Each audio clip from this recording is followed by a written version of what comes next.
السلام عليكم من مركز جراحات الشخير، وبفضل ربنا علينا زي ما بنقول دايما من نجاح لنجاح. معانا النهارده انجي. عندك كام سنه يا انجي؟ 16. 16، صغيره خالص. وطبعا عندها مشكله في مناخيرها كانت مقفوله تماما.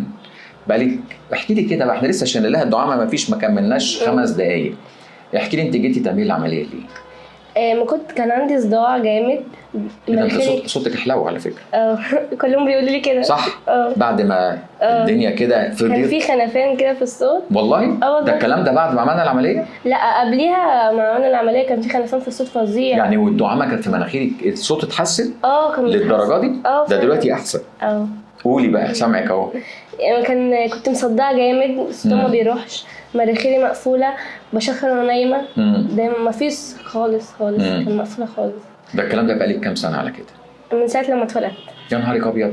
مامتك بتقول لي فعلا من سنة. الكلام ده من يوم ما اتولدت. يعني 16 سنه وانت تعبانه؟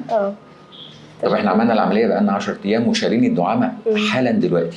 قولي لي اخبارك ايه بجد؟ انا يعني فرحانه جدا بجد والله.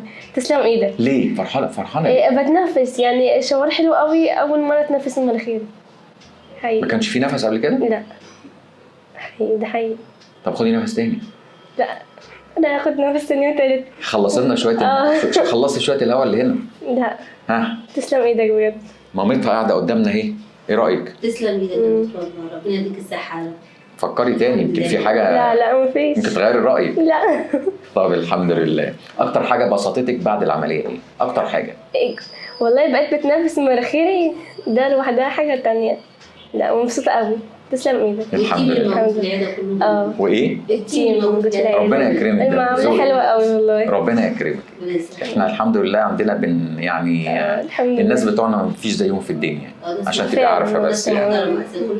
الحمد لله، فضل من ربنا، فضل من ربنا. الحمد لله على سلامتك يا انجي. الحمد لله على سلامه مامتك، والحمد لله على سلامه الصداع والسده والخنفه وكل الكلام. احلى حاجه فيكي الابتسامه بتاعتك دي بصراحه. الحمد لله على سلامك مرة تانية. وده زي ما بنقول دايما، ده فضل من ربنا علينا.